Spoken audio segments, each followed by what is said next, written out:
verdade, percebemos que o que fazemos com nosso corpo, o que introduzimos nele e como cuidamos tem um peso espiritual, porque nosso corpo não nos pertence.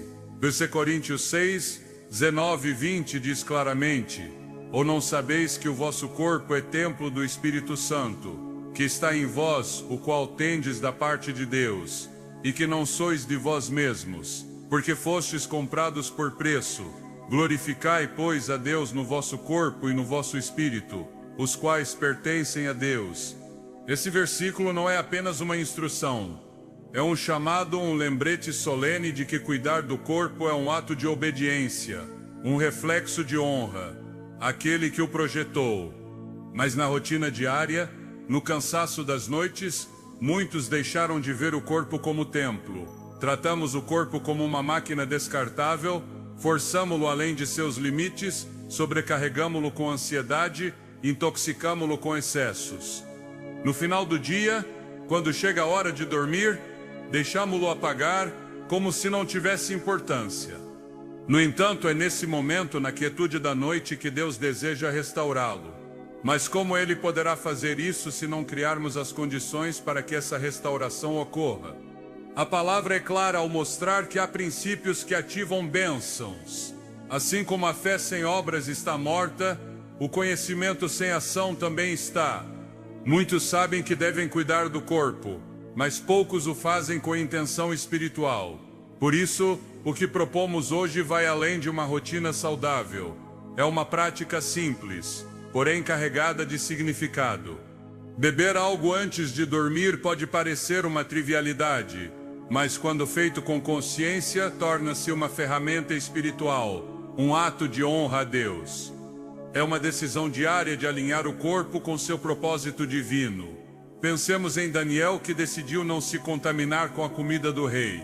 Daniel 1:8 diz: e Daniel propôs em seu coração não se contaminar com a porção da comida do rei, nem com o vinho que ele bebia. Essa decisão não foi motivada por questões de dieta ou saúde moderna. Foi um ato espiritual, um reconhecimento de que seu corpo pertencia a Deus.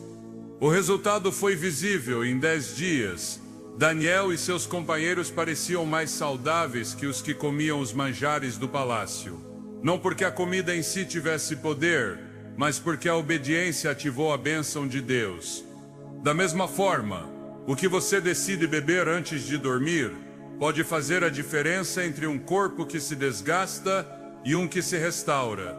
Não falamos de uma bebida milagrosa, mas de uma ação consciente que se torna uma declaração espiritual. Algo tão simples como água morna com limão ou uma infusão natural com propriedades desintoxicantes pode ser um símbolo de limpeza, renovação e preparação para o descanso que Deus projetou como ferramenta de cura. Isso não é alheio ao design de Deus. A criação tem ciclos, o dia e a noite foram estabelecidos por Ele como partes complementares da ordem divina. Em Gênesis 1 lemos: e foi a tarde e a manhã um dia. A noite não é um vazio, é uma parte essencial do processo de vida. É na noite que o corpo se repara, as células se regeneram, os órgãos trabalham em silêncio e a alma, se disposta, pode ser tocada por Deus. Por isso, preparar o corpo antes de dormir não é apenas uma questão médica, mas um sinal de que você está disposto a colaborar com o plano divino de restauração. Ao longo da Bíblia, vemos o corpo tratado como um instrumento santo. Em Romanos 12:1, Paulo nos exorta: rogo-vos, pois, irmãos, pela compaixão de Deus, que apresenteis os vossos corpos como sacrifício vivo, santo e agradável a Deus, que é o vosso culto racional. Apresentar o corpo não é apenas evitar o mal, mas adotar o que fortalece, o que honra, o que purifica. Se cada noite, ao deitar, você decide fazer algo pelo seu corpo que o prepare para o descanso, está oferecendo um sacrifício vivo. Está dizendo: Senhor, aqui está meu corpo, usa-o, restaura-o, habita nele. Há pessoas que a cada noite deitam-se com ansiedade, com o estômago inflamado, com o coração acelerado, com pensamentos desordenados. No dia seguinte, levantam-se ainda mais cansadas, sem perceber que estão ignorando uma parte-chave do processo: o cuidado do corpo como expressão de obediência. Porque assim como a alma precisa de oração, o corpo precisa de preparação. Deus não nos criou fragmentados. Somos corpo, alma e espírito. E quando um se alinha, os outros começam a seguir. Tomar a decisão de cuidar do corpo antes de dormir, com uma bebida que limpe, desinflame e relaxe, não é apenas uma recomendação de saúde, é uma declaração de fé. É como dizer, creio que enquanto durmo Deus obra em mim. É como construir um altar invisível onde, a cada noite, o Espírito Santo pode mover-se com liberdade, porque encontra um lugar disposto, limpo, honrado. Como o tabernáculo do Antigo Testamento, seu corpo pode se tornar esse espaço onde o divino encontra o humano. Recordemos que Jesus cuidava de seu corpo durante seu ministério. Embora caminhasse longas distâncias, jejuasse e enfrentasse oposição, também descansava, comia com propósito e ensinava aos discípulos a importância de cuidar do templo. Em Marcos 6:31, Jesus diz: "Vinde vós, à parte, para um lugar deserto e descansai um pouco." Esse não foi apenas um descanso físico, mas uma pausa espiritual para se restaurar na presença de Deus. Hoje você pode fazer o mesmo. Esse momento antes de dormir pode ser um espaço sagrado, onde o corpo se prepara para ser restaurado, a mente se aquieta e a alma se abre ao eterno. Nesse pequeno ato de beber algo antes de deitar há um princípio maior, o da intencionalidade. Porque não se trata apenas do que você faz, mas de como e por que o faz.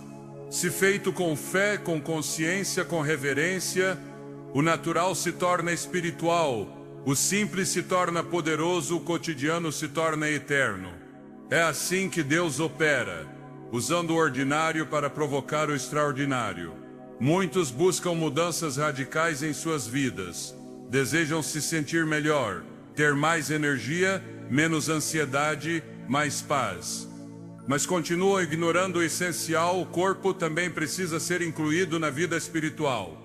Não se pode separar a fé dos hábitos físicos. Não se pode dizer que confia em Deus e ao mesmo tempo abandonar o cuidado com o que Ele te deu. Jesus disse em Lucas 16:10, "Quem é fiel no pouco, também no muito é fiel." Ser fiel com o corpo, mesmo em algo pequeno como uma bebida antes de dormir, pode abrir portas para bênçãos maiores. Porque Deus honra aqueles que o honram. Se cada noite, ao tomar algo que limpa seu interior, você o faz com uma oração no coração, uma palavra nos lábios, um agradecimento na alma, está ativando um processo de transformação que vai além do físico. Você está entrando em uma nova dimensão de consciência espiritual, dizendo ao seu corpo: "Te preparo para ser instrumento de Deus." Está dizendo a Deus: "Estou pronto para que obres em mim, mesmo enquanto durmo."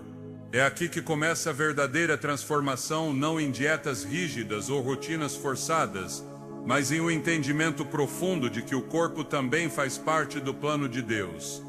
Quando alinhas tuas decisões físicas com teu propósito espiritual, tudo começa a mudar.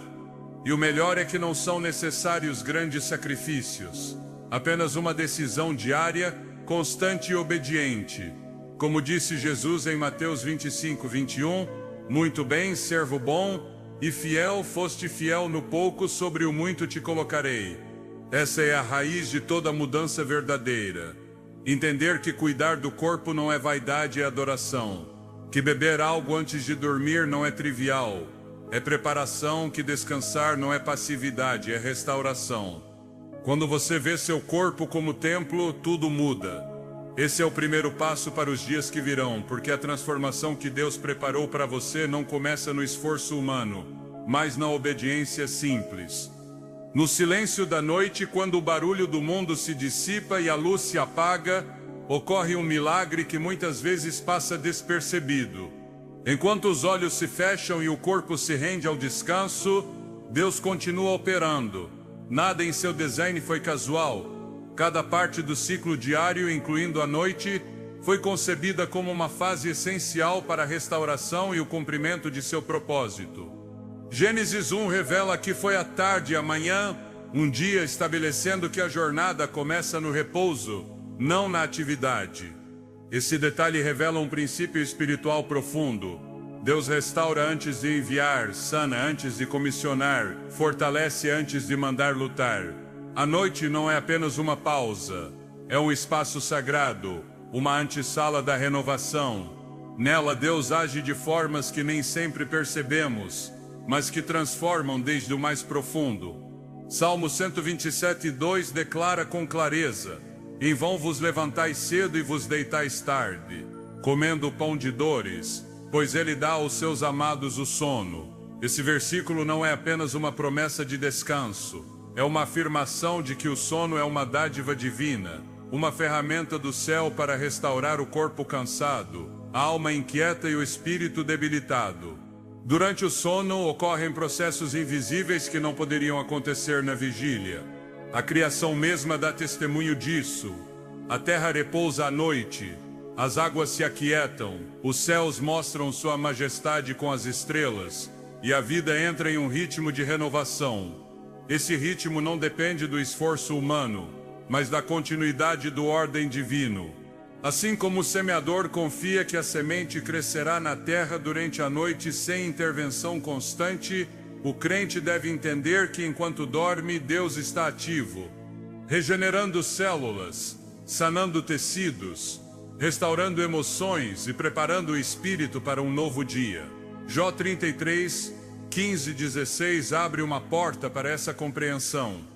Por sonhos em visão noturna, quando o sono cai sobre os homens, quando adormecem no leito, então ele revela ao ouvido dos homens e lhes cela o seu conselho.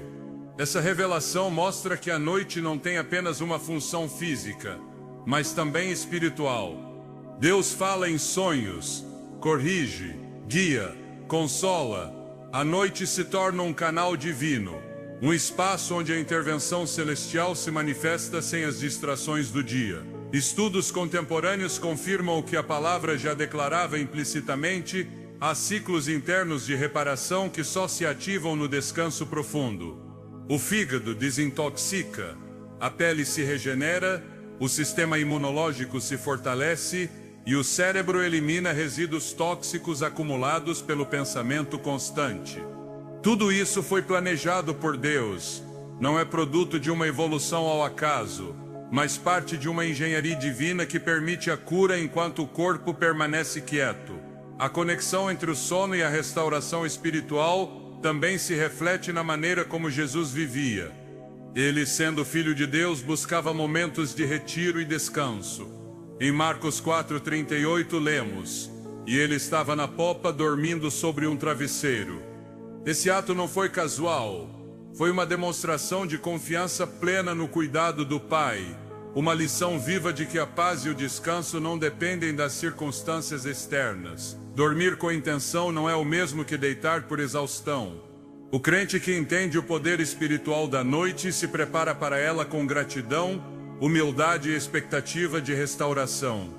Assim como o sacerdote se lavava antes de entrar no lugar santo, o corpo deve se preparar antes de entrar nesse estado sagrado onde Deus opera sem que o homem perceba. Essa preparação pode incluir oração, leitura da palavra e, como proposto neste mensagem, uma bebida específica que atue como sinal de obediência, limpeza e disposição. Eclesiastes 5:12 afirma: doce é o sono do trabalhador, quer coma muito, quer coma pouco, mas a fartura do rico não o deixa dormir. Esse versículo revela que o descanso não depende da quantidade de posses ou conquistas, mas do estado do coração e da consciência.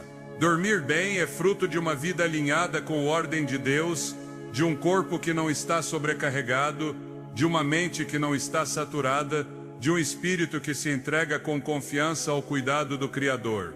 A escuridão que cobre a terra à noite não é símbolo de caos, mas de repouso. Deus criou a noite e disse que era boa. A ideia de que apenas a luz é bendita é errada. A noite também cumpre uma função divina. Nela, os sentidos físicos se apagam para que os sentidos espirituais se ativem, a voz do mundo se cala para que a voz do céu fale, o esforço humano para que a obra de Deus comece. É uma transição invisível, mas poderosa, onde o eterno toca o temporal sem barulho, sem espetáculo, sem necessidade de ser visto para ser real. O sono tem a capacidade de restaurar o que o dia desgasta. Essa é uma verdade que deve ser valorizada. Quem ignora esse princípio, acreditando que dormir é perda de tempo, está rejeitando um dos dons mais generosos de Deus. A restauração que ocorre na noite é tanto física quanto espiritual. É o momento em que Deus repara o que a atividade, o estresse ou a pressão do dia danificaram. É ali que se prepara o terreno para que o novo dia comece na plenitude, não no cansaço. Salmos 4:8 declara com confiança: em paz me deitarei e dormirei, porque só Tu, Senhor, me fazes viver em segurança. Dormir com paz é dormir com fé, é declarar com cada respiração: confio que estás operando enquanto descanso. Essa atitude de entrega é em si um ato de adoração, é reconhecer que o controle não está nas mãos do homem, mas nas de Deus. O sono não é uma desconexão, mas uma rendição. Enquanto os olhos se fecham, o coração segue batendo em harmonia com o Criador. Por isso, preparar o corpo antes de dormir não é um detalhe menor, é uma ação que comunica reverência, ordem e fé. Beber algo que limpe o sistema digestivo, relaxe o corpo e favoreça o descanso pode ser parte dessa preparação. É um símbolo, uma expressão física de uma verdade espiritual. Assim como os israelitas colocavam sangue nos umbrais como sinal de proteção, hoje você pode estabelecer sinais visíveis que indiquem disposição para ser tocado por Deus na noite. Nada na criação está fora do alcance do propósito de Deus. Tudo que Ele projetou tem um tempo e uma função. O corpo humano foi feito para obedecer esse ritmo, e a noite foi dada para restaurá-lo. Ignorar esse design é opor-se ao fluir natural do Espírito, mas ao abraçá-lo abrem-se portas de renovação, revelação e cura. Porque Deus não dorme.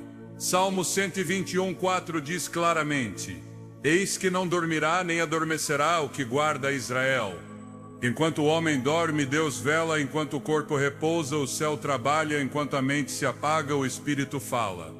Quem compreende isso começa a ver a noite de forma diferente.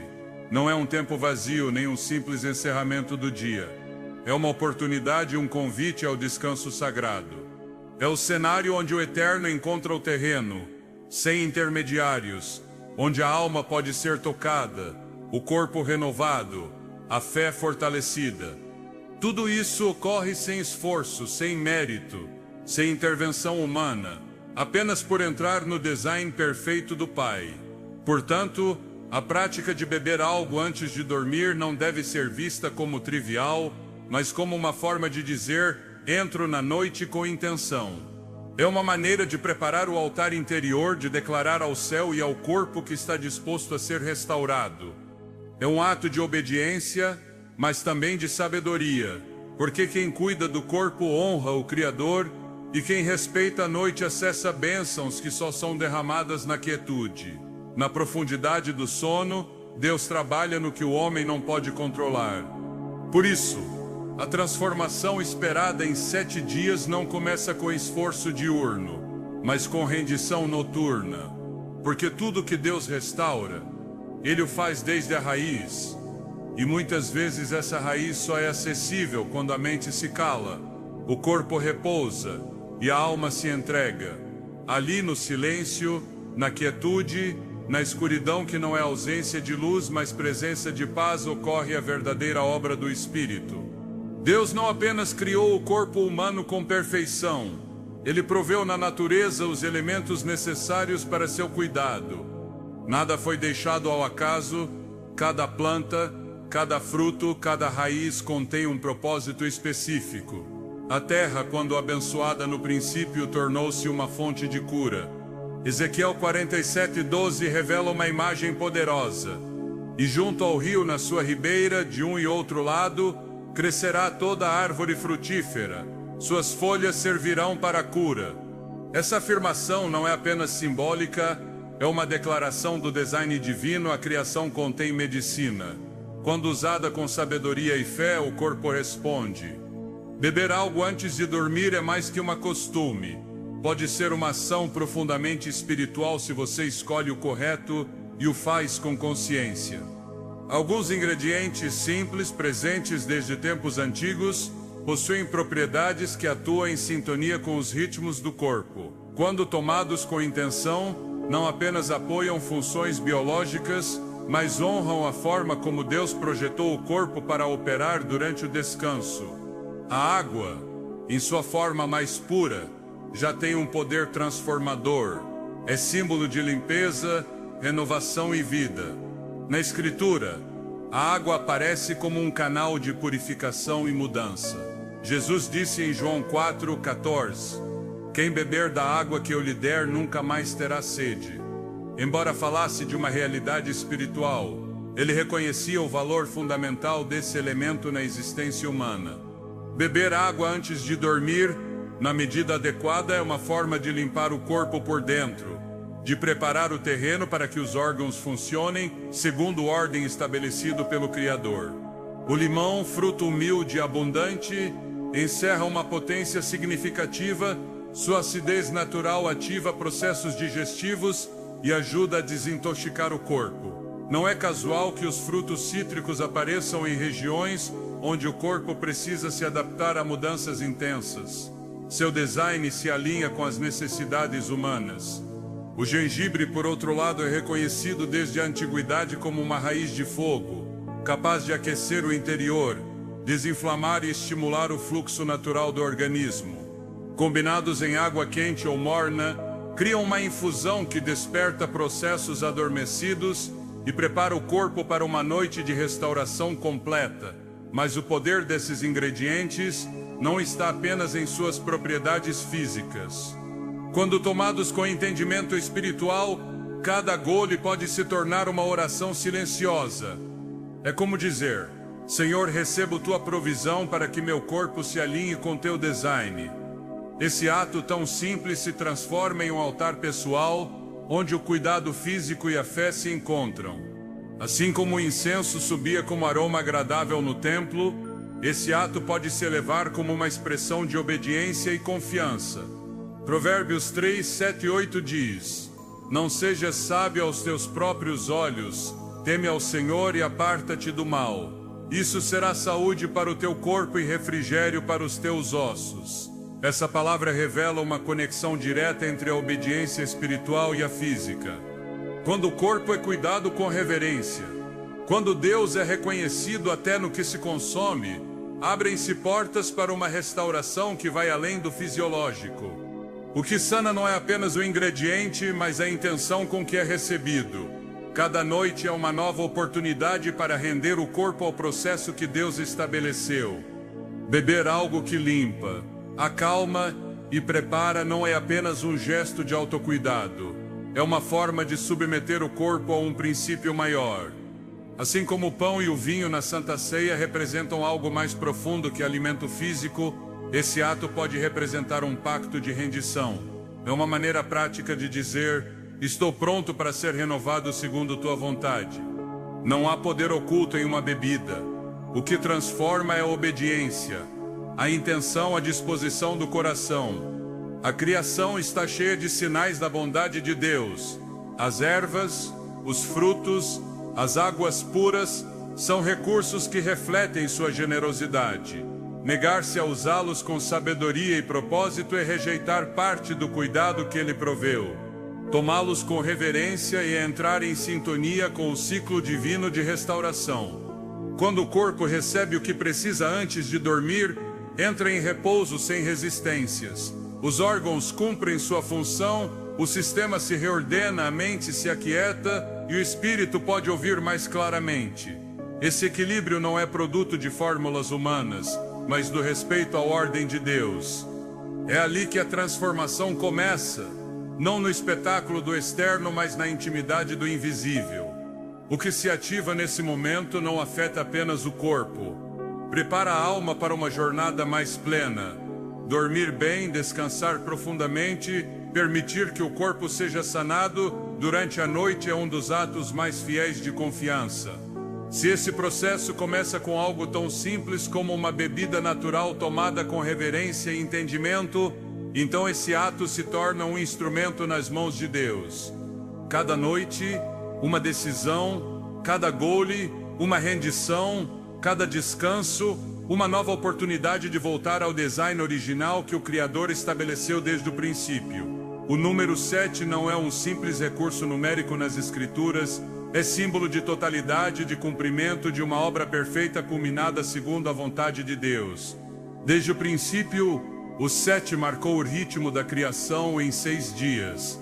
O Senhor formou os céus, a terra, o mar e tudo que neles há, e no 7º dia descansou. Gênesis 2 expressa com clareza: e no 7º dia Deus terminou a obra que fizera, e descansou no 7º dia de toda a obra que fizera. Essa sequência não foi casual, é um padrão espiritual que revela como Deus trabalha em ciclos definidos, com propósitos que se desenvolvem em etapas muitas vezes invisíveis ao ser humano. Quando se toma uma decisão obediente, mesmo pequena, como cuidar do corpo antes de dormir, ativa-se um princípio. Não se trata do tamanho da ação, mas da disposição do coração. O Senhor honra o que nasce de uma intenção pura. Em 7 dias ele pode operar mudanças profundas. O corpo não precisa de milagres espetaculares para começar a responder. Precisa ser ouvido, tratado com respeito, alinhado com o design que o Criador estabeleceu desde o início. Uma ação diária consistente pode ser a semente de uma colheita que transforma não só a saúde, mas a percepção, a força interior e a sensibilidade espiritual. A transformação visível muitas vezes é a última a se manifestar, primeiro ocorre um ajuste invisível. A obediência alinha a vontade com o propósito divino. A constância reforça o compromisso. O corpo entra em um ritmo de ordem, e o que antes parecia caótico começa a mostrar sinais de restauração. Não se trata de contar dias como uma fórmula mágica, mas de caminhar em fé, entendendo que o processo tem uma direção marcada por Deus. É o mesmo princípio visto nas instruções dadas a Josué antes da queda dos muros de Jericó. Por 7 dias o povo deveria rodear a cidade em silêncio e no 7º levantar um clamor. Não havia lógica humana nessa estratégia, mas a obediência desencadeou o milagre. Josué 6:16 diz: quando os sacerdotes tocaram as trombetas, Josué disse ao povo: gritai, porque o Senhor vos entregou a cidade. Foi o 7º dia que fez a diferença, mas cada dia anterior foi parte do cumprimento. Aplicado ao corpo, esse princípio opera com a mesma força. Cada dia de obediência prepara o terreno. Não é necessário ver resultados imediatos para saber que algo está acontecendo. Quem semeia com fé não depende de sinais para continuar. Sabe que o crescimento ocorre primeiro no oculto.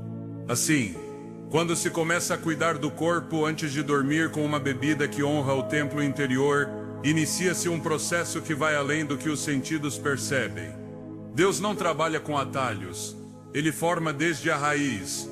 Em 7 dias, se o coração permanecer firme, podem surgir sinais claros de que a transformação começou. O corpo é um reflexo do que se estabelece na alma. Quando a alma se submete à ordem de Deus, o corpo responde com cura, não como uma simples consequência biológica, mas como uma manifestação de um princípio eterno. Salmos 103:2-3 nos lembra essa relação profunda. Bendize, ó minha alma, ao Senhor, e não te esqueças de nenhum de seus benefícios. Ele é quem perdoa todas as tuas iniquidades, quem sara todas as tuas enfermidades. Essa cura nem sempre vem com estrondo. Às vezes manifesta-se no descanso profundo que antes não existia, na clareza mental que substitui a névoa, na energia renovada que surge sem explicação natural. Não é apenas o resultado do que se bebe, mas do ato de submeter-se ao ciclo de restauração que Deus projetou. 7 dias parecem pouco ante a dimensão do tempo, mas no marco do reino um dia pode conter uma eternidade de propósito. O importante não é a duração, mas o que ocorre no invisível. Cada noite é uma oportunidade para afirmar o pacto com a restauração. Beber o correto, preparar-se para o descanso, silenciar a mente, render o corpo à vontade de Deus. Não é uma sequência técnica, é uma expressão espiritual. O corpo é parte do altar. O que se oferece a ele não deve ser tomado levianamente. Na repetição diária, constrói-se um espaço interior que permite a intervenção divina. A primeira noite pode parecer uma simples ação, a segunda uma escolha consciente, a terceira um momento de paz, a quarta um hábito com sentido, a quinta um espaço sagrado, a sexta um refúgio e a sétima um altar onde Deus desce. Não é a bebida que tem poder, mas a obediência constante que converte o comum em extraordinário. Nesse fluir, o corpo se rende, a alma se aquieta e o espírito se eleva. Ao longo das Escrituras, o número 7 aparece em momentos em que Deus completa uma etapa: 7 anos de abundância e 7 de escassez no Egito, 7 espíritos diante do trono, 7 igrejas no Apocalipse, 7 candelabros, 7 trombetas, 7 taças. O 7 marca encerramento, maturidade e perfeição. Por isso, propor-se a cuidar do corpo com intenção durante 7 noites consecutivas não é um capricho, é um convite a entrar em um padrão já abençoado. É reconhecer que Deus não apenas pode transformar, mas já preparou o caminho para que a transformação ocorra, se o coração estiver disposto. Quando o corpo se alinha com o ritmo divino, tudo começa a fluir. Não é uma transformação emocional ou motivacional, é uma reconfiguração desde o mais profundo. O descanso se torna mais reparador, os processos internos se regulam, a digestão melhora, a ansiedade diminui, a energia aumenta. Não porque haja uma fórmula secreta, mas porque se entrou em obediência com a ordem de Deus. Romanos 8:11 declara: "E se o Espírito daquele que ressuscitou a Jesus dentre os mortos habita em vós, aquele que ressuscitou a Cristo Jesus dentre os mortos também vivificará os vossos corpos mortais por meio do seu Espírito que em vós habita." Essa vivificação não ocorre apenas na ressurreição futura. Começa agora, cada vez que o Espírito encontra um corpo disposto. Cada noite é uma nova oportunidade. Cada decisão conta, cada gole pode ser um ato de fé. Se o coração se entrega com sinceridade, se o corpo se prepara com reverência, se a mente se aquieta com propósito, o 7º dia não trará apenas um câmbio superficial, mas uma renovação desde o interior. Não se trata de controlar o resultado, mas de caminhar com convicção, sabendo que o processo em si já é uma vitória. A transformação não é um destino, é uma maneira de viver. Cada dia, cada noite, cada gesto como uma expressão de obediência e fé. Não importa quanto tempo você viveu desconectado do corpo, quantas vezes tentou mudar sem conseguir. O princípio do 7 não se baseia no mérito humano, mas na disposição de render-se ao processo que Deus já santificou. Em 7 dias ele pode restaurar o que parecia perdido, alinhar o que estava desordenado, acender uma nova luz onde antes havia escuridão. O importante não é o que se vê ao final, mas o que se ativa ao começar a obediência diária, a constância simples, a fé silenciosa são o que fazem a diferença. Assim como o semeador não vê o fruto no primeiro dia, mas continua semeando, quem deseja transformação deve seguir caminhando, mesmo sem sinais imediatos, porque Deus é fiel. E se Ele estabeleceu que 7 dias têm poder para completar sua obra, então 7 dias bastam para começar algo novo, profundo, verdadeiro. O corpo não mente. Quando recebe o que precisa, responde. Quando é honrado, se restaura. Quando é entregue ao plano divino, se transforma. Tudo começa com uma decisão obediente. A noite não foi criada como uma pausa vazia. É um espaço carregado de significado, um ambiente projetado por Deus para que a alma encontre o que o barulho do dia não permite ouvir. Quando o corpo descansa, quando o bulício exterior cessa, abre-se uma dimensão distinta, mais sutil, mais profunda, onde a voz do céu se torna perceptível, para o coração disposto a ouvir.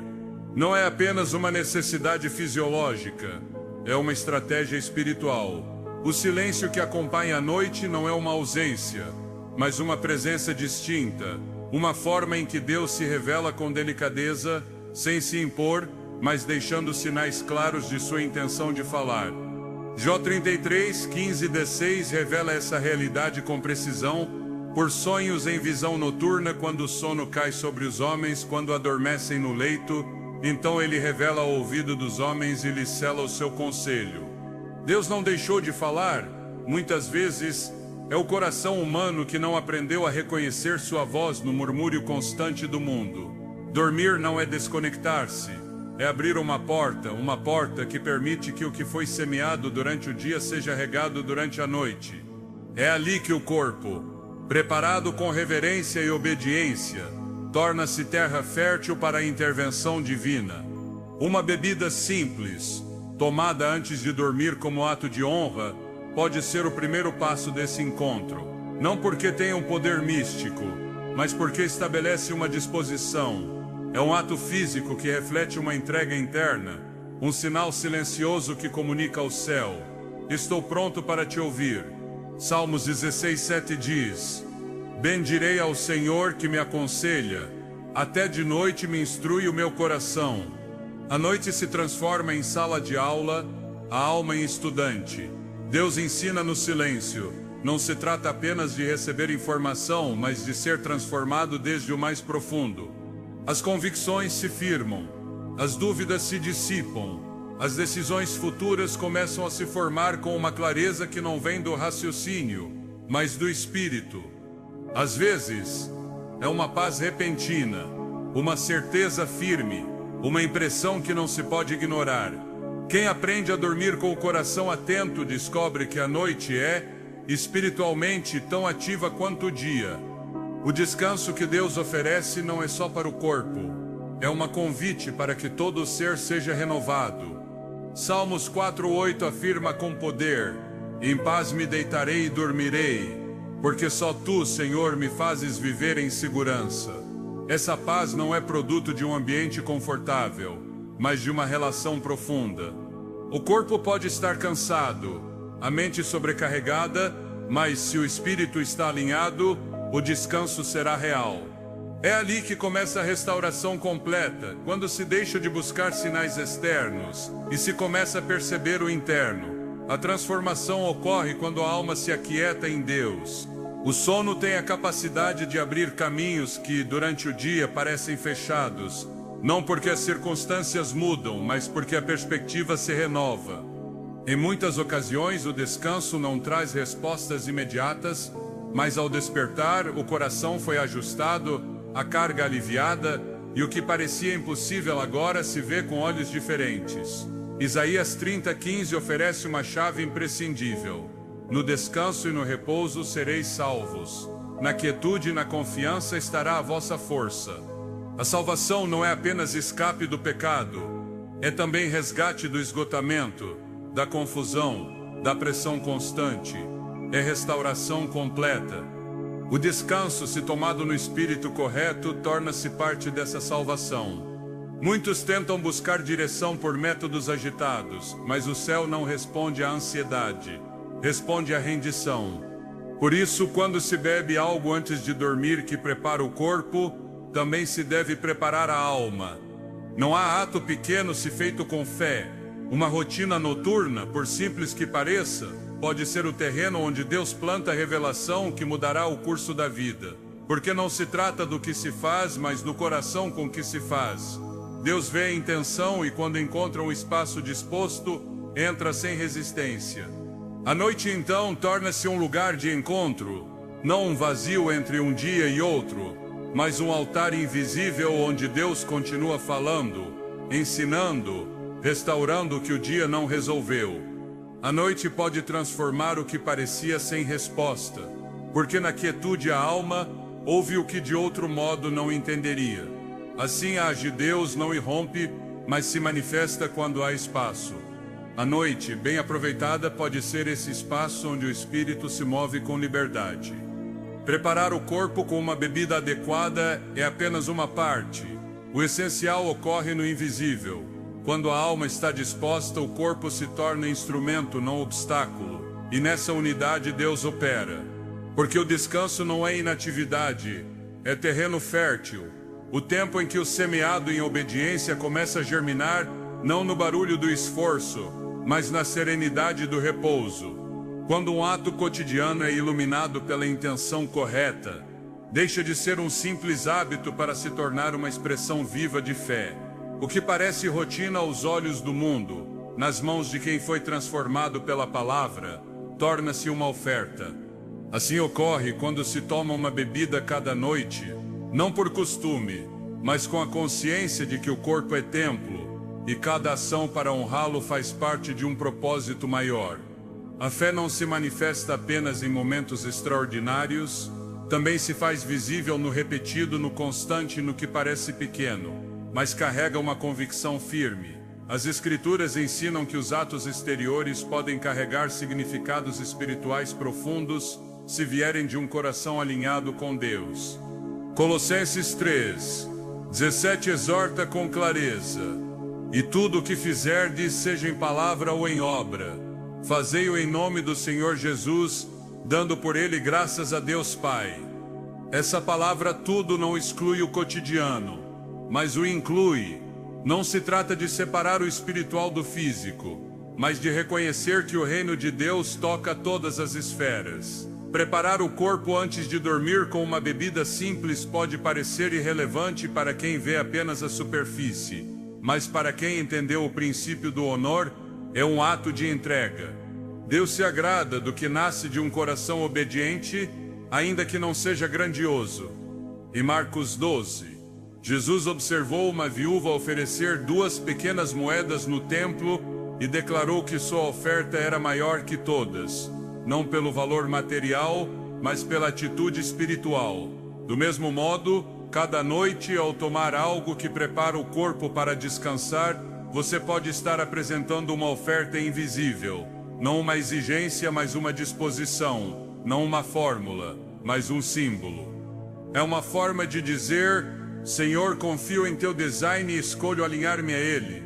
Transformar um hábito em propósito não requer mudar a ação, mas elevar a intenção. A água com limão, a infusão de ervas, qualquer preparação saudável, ao ser recebida com gratidão e reverência, torna-se uma ferramenta espiritual.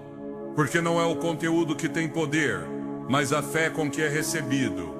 Hebreus 11:6 nos lembra que sem fé é impossível agradar a Deus. A fé ativa o que a ação por si só não pode alcançar. Quando se combina o físico com o espiritual, o resultado é transformação.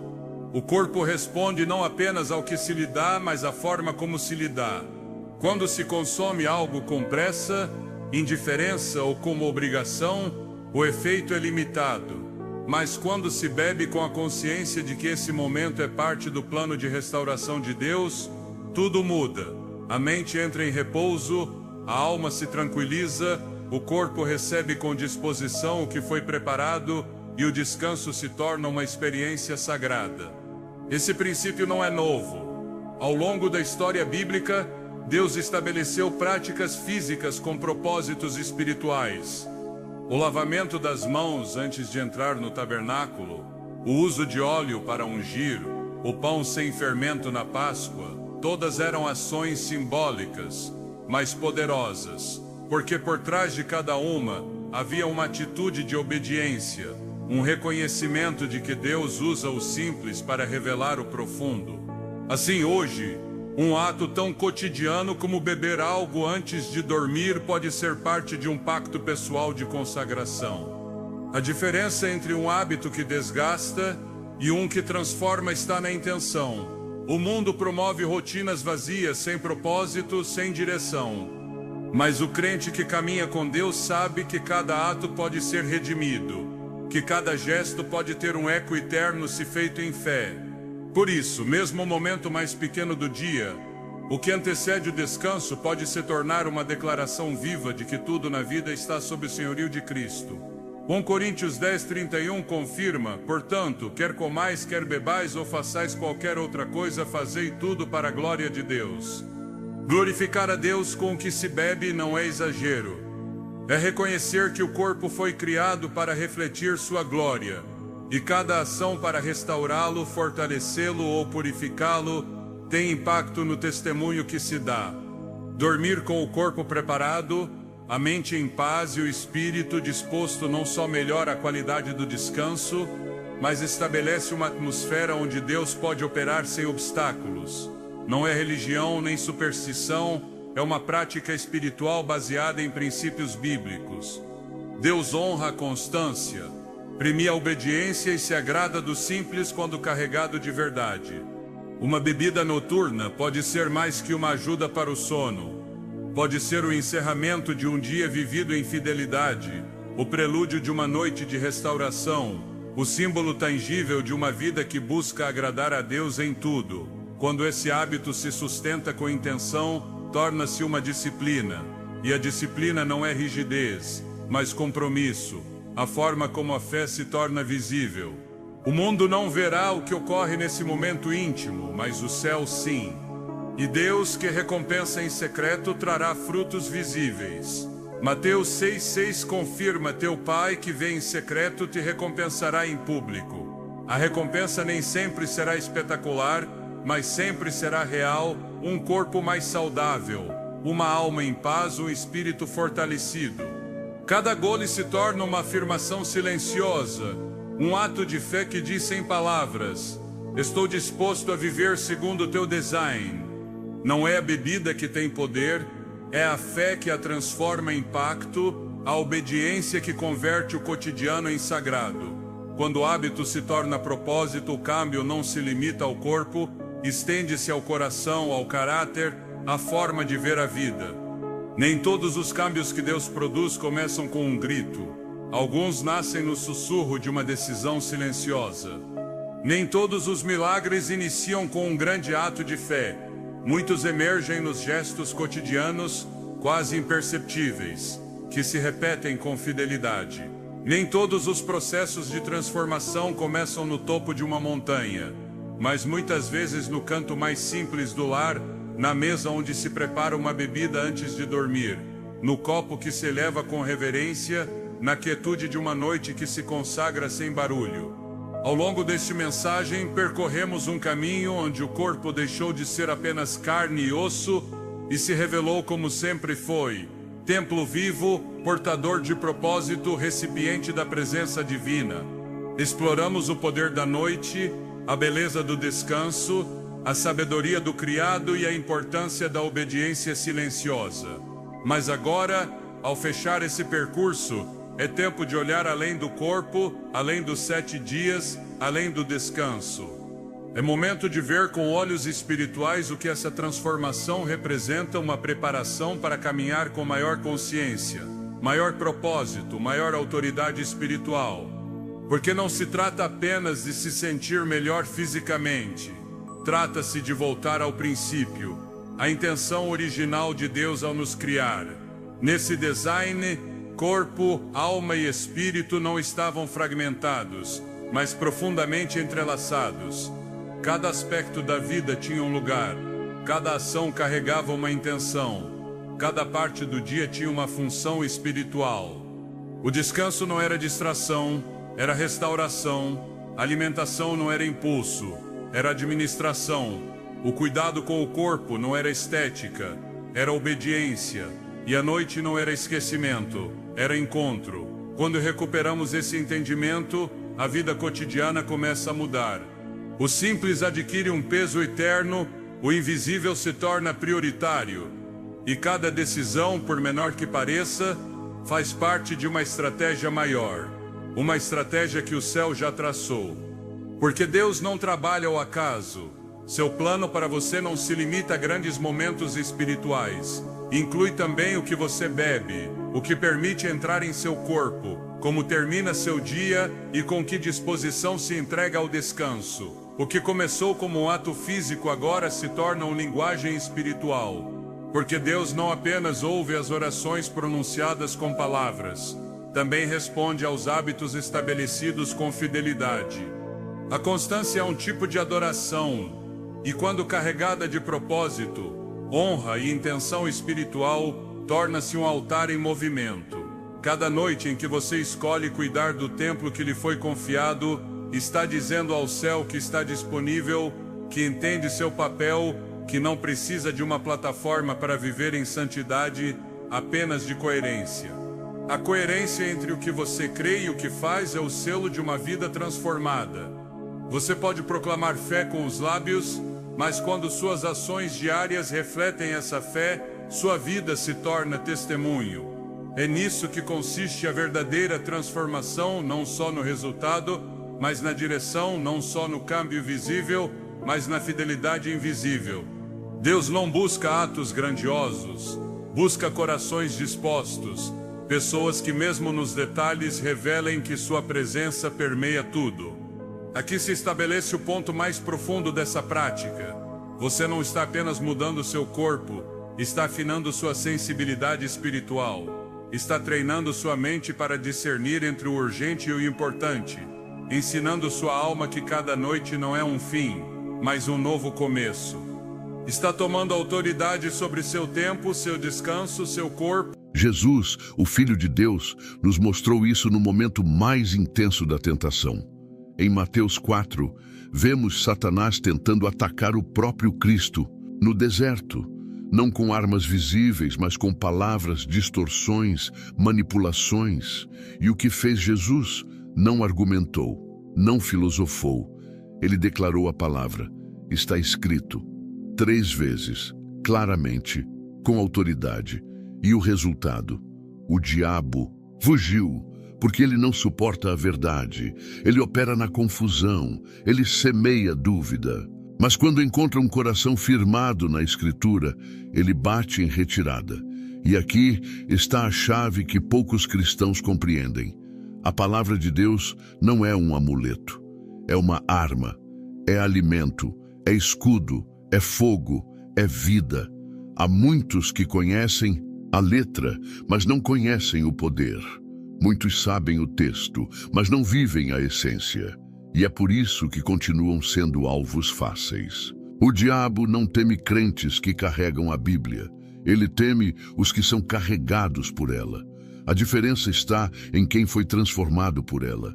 Porque quando a palavra habita em alguém, ela altera o modo de pensar, falar, reagir, decidir, amar e enfrentar. Ser possuído pela palavra é muito mais do que ter uma rotina de leitura. É quando cada versículo lido se torna um tijolo em sua armadura espiritual. É quando os princípios de Deus passam a governar suas escolhas. É quando a obediência se torna prazer e o pecado, algo inconcebível. É quando a voz de Deus se torna mais alta do que qualquer tentação ou engano. É quando, diante da dor, você diz, está escrito, o Senhor é o meu pastor, e nada me faltará.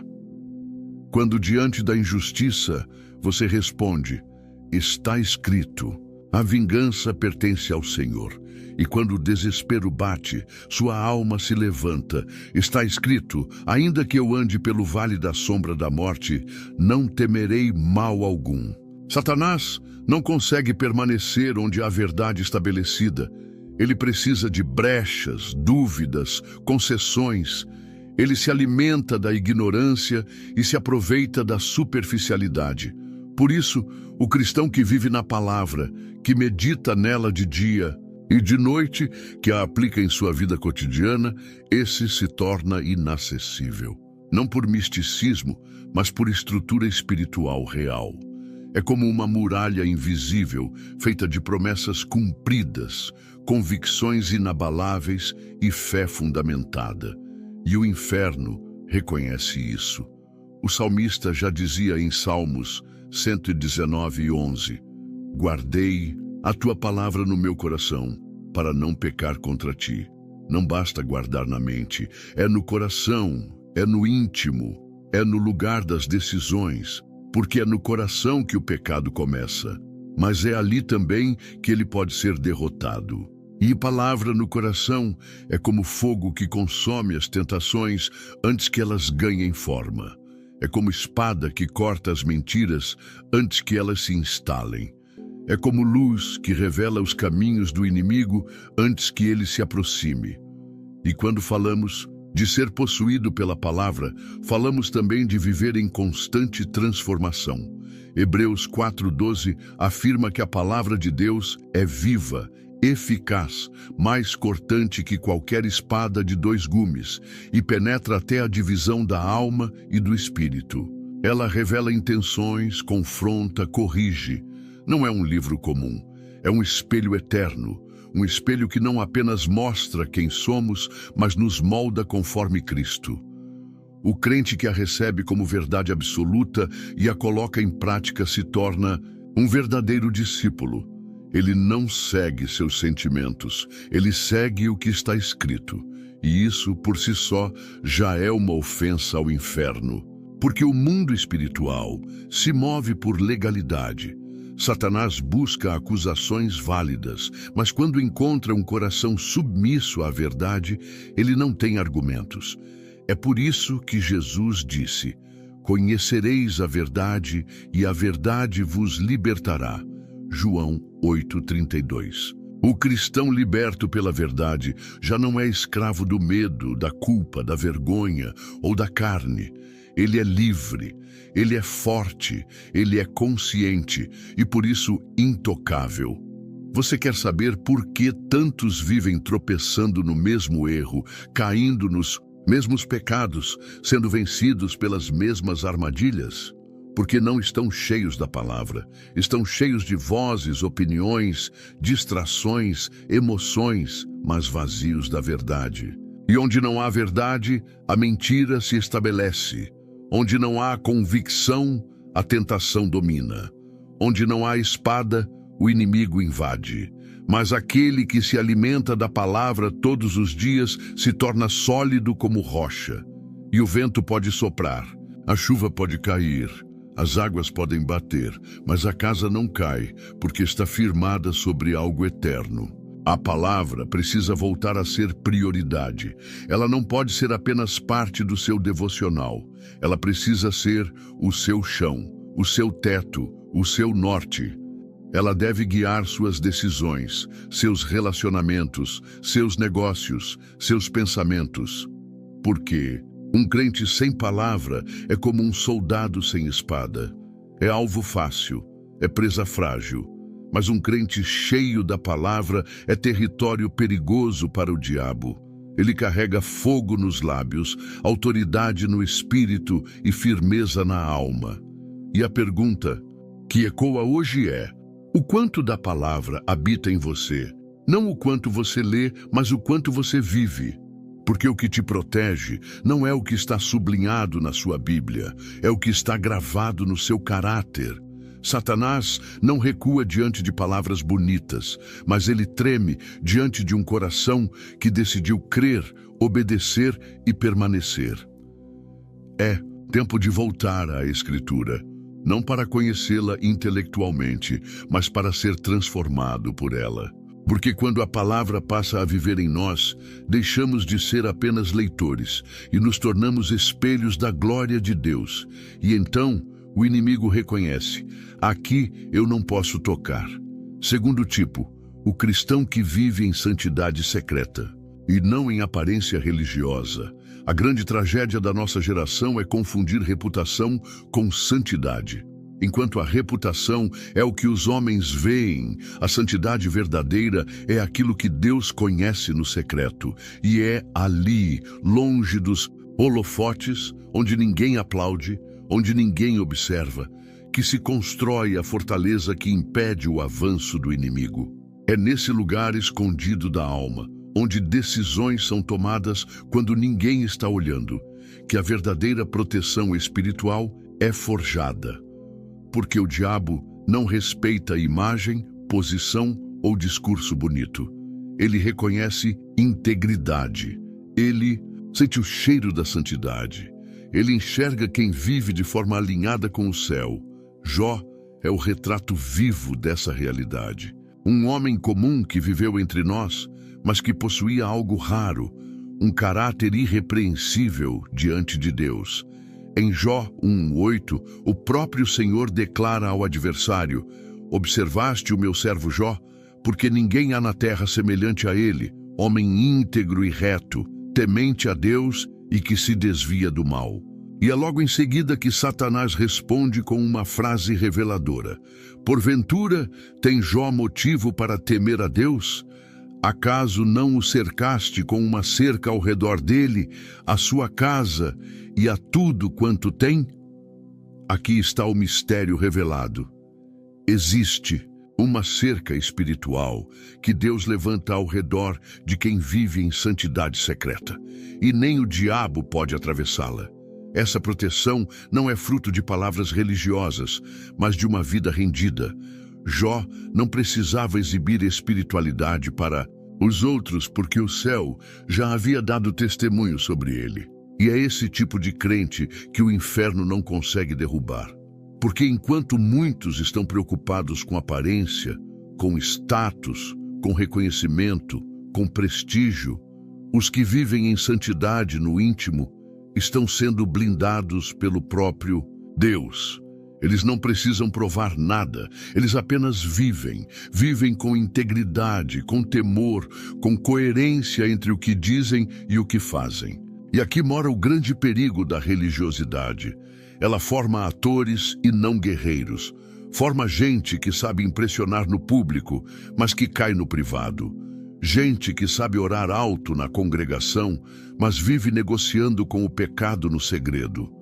Gente que canta bem, prega bonito, mas quando ninguém está olhando, se entrega àquilo que desagrada ao Espírito Santo. E o resultado é devastador. Não há muralha, não há cerca, não há autoridade, e o inimigo entra. Santidade não é uma máscara, é uma escolha diária. E essa escolha é feita no escuro, no silêncio, quando ninguém está aplaudindo. É quando o celular está na mão e o Espírito Santo diz não. É quando o desejo de responder com raiva aparece, mas você escolhe o fruto do Espírito. É quando ninguém veria, ninguém saberia, mas você decide obedecer mesmo assim. Isso é santidade secreta. É vida no altar. E é esse tipo de vida que provoca o reconhecimento do céu e o temor do inferno. Há uma geração hoje que sabe construir imagem, mas não sabe manter comunhão. Sabe fazer marketing, mas não sabe calar-se em reverência diante de Deus. Sabe se posicionar nas redes sociais, mas não sabe se dobrar diante do trono. E é por isso que vivem vulneráveis. Não há cerca, não há autoridade. Porque santidade não se publica, se vive. E se não houver verdade no secreto, o brilho no público não vale nada. O inimigo não respeita quem impressiona multidões, ele teme quem agrada a Deus. A santidade de Jó não nasceu de rituais vazios. Ela era fruto de uma decisão de vida. Ele temia a Deus e se desviava do mal. Não apenas resistia ao pecado, ele o evitava. Ele não negociava, ele não flertava com a tentação, ele fugia. Isso é o que falta em muitos, o desvio. Porque hoje há quem ore, mas não fuja do mal. Há quem jejue, mas mantenha alianças com aquilo que corrompe. E não há poder onde há contradição. Quando vivemos com o coração puro diante de Deus, mesmo que tudo desmorone ao nosso redor, há uma segurança espiritual que nos sustenta. Jó perdeu tudo, bens, filhos, saúde, mas não perdeu sua posição diante de Deus. E isso foi suficiente. Mesmo no pó e na cinza, ele manteve sua integridade, porque ela não dependia de circunstâncias. Era uma escolha de alma, era aliança com o céu. E Satanás, mesmo com toda a sua fúria, não conseguiu corromper o que havia dentro dele. O desafio, hoje é claro, você vive santidade de verdade ou uma performance espiritual? O que você faz quando ninguém vê? Quais decisões você toma quando está sozinho? A vida secreta de um homem é o que define sua verdadeira força espiritual, porque é ali que Deus sonda, é ali que o inimigo tenta entrar, é ali que se forma a cerca ou a brecha. E se o que há em você no oculto for verdadeiramente consagrado, o céu te guardará. A santidade não é opcional, ela é um chamado. Hebreus 12:14 declara: segui a paz com todos e a santificação, sem a qual ninguém verá o Senhor. Isso não é uma sugestão, é um alerta. Quem não anda em santidade está espiritualmente cego, não vê a glória, não percebe os ataques, não discerne os perigos e por isso cai. Por isso vive de aparência, de instabilidade, de ciclos de queda. Mas aquele que decide viver separado para Deus, mesmo no meio da corrupção, encontra força para resistir. Não se trata de perfeição, trata-se de decisão. Deus não busca santos por mérito, Ele busca corações quebrantados, dispostos a serem transformados. E quando essa decisão é tomada, algo acontece no mundo espiritual. Deus levanta muros, o céu se alinha, o inimigo perde acesso. Porque santidade é o ambiente onde Deus habita. E onde Deus está, o mal não permanece. Se você deseja ser intocável, não busque visibilidade, busque pureza. Não deseje aplausos, deseje aprovação divina. Não corra atrás de títulos, corra para o altar. Porque é na entrega, no quebrantamento, na escolha diária pelo que é santo, que a proteção espiritual é estabelecida. E quando isso acontece, o próprio Deus diz ao inimigo: você viu o meu servo? E nesse momento você se torna inatingível. Não porque é forte, mas porque decidiu viver diante do santo. E Satanás reconhece essa marca. Terceiro tipo: o cristão que ora com autoridade, e não por obrigação religiosa. Há orações que Deus ouve, e há orações que o inferno teme. E estas últimas não nascem de lábios apressados ou de corações mornos, mas de almas rendidas, conscientes de sua posição espiritual e da autoridade que carregam em Cristo. O diabo não teme palavras repetidas, longas repetições ou frases bonitas. Ele treme diante de um crente que dobra os joelhos com fé viva, boca sincera e espírito inflamado pelo fogo do altar. Esse tipo de oração não apenas toca os céus, ela fere o reino das trevas e abre caminho para o agir de Deus. A oração verdadeira é mais do que dever, é arma de guerra. É na oração que batalhas invisíveis são vencidas, muralhas caem, correntes são quebradas, doenças recuam, e portas se abrem e espíritos malignos são expulsos. Mas nem toda oração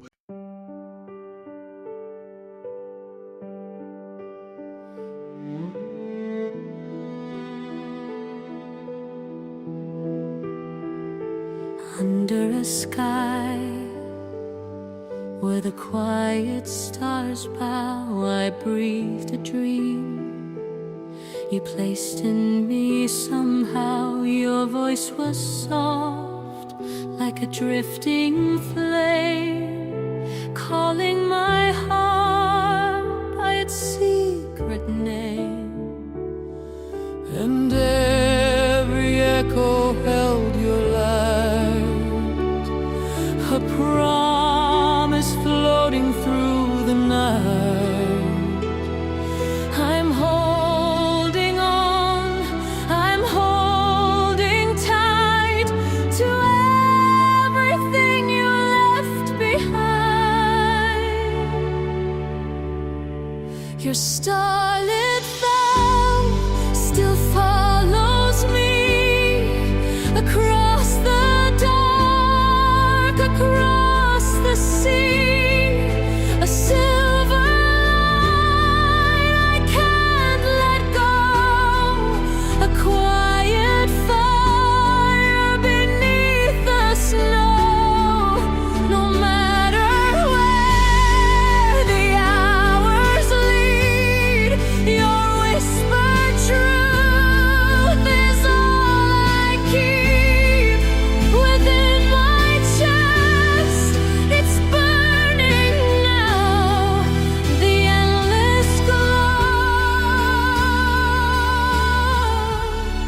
of your starlit vow. The wind remembers the words we made, carrying them through the night we prayed. Your touch remains like a gentle mark, a lantern warm in the deepest dark. And when the night begins to fade, your vow outshines the light of day. It pulls me close, it guides my way. Through every shadow I escape. Your starlit